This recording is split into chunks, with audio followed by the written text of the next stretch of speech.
This example is inverse variation. And what is inverse variation?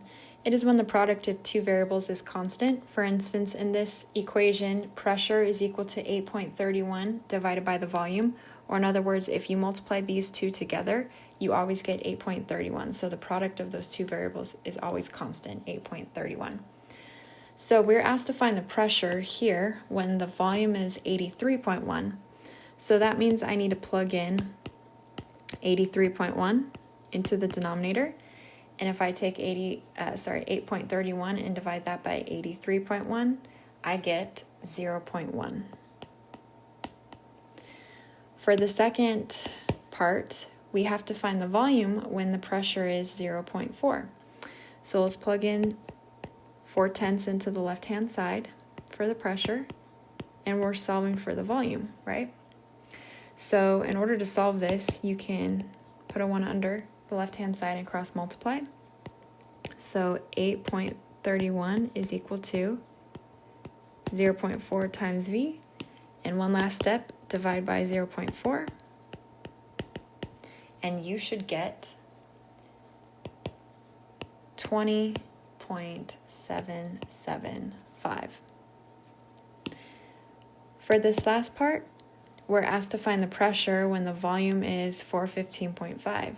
So we have to find the pressure when the volume, or denominator, is 415.5. So if you divide that in a calculator, you get 0.02. All right, so for the last part, what happens to the pressure as the volume approaches 0? So there's a couple ways you could think of this. You could actually graph your equation here, 8.31 over V.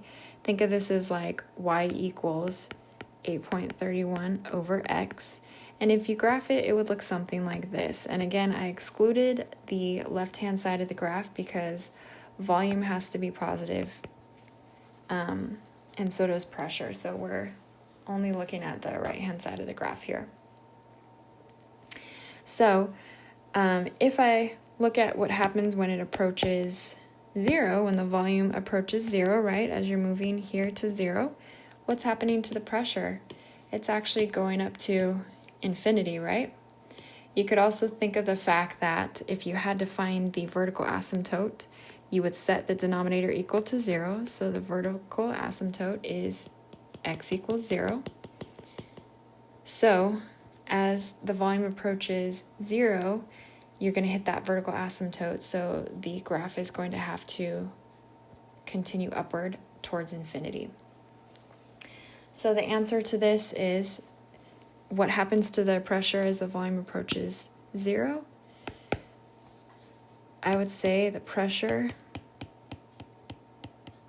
approaches infinity.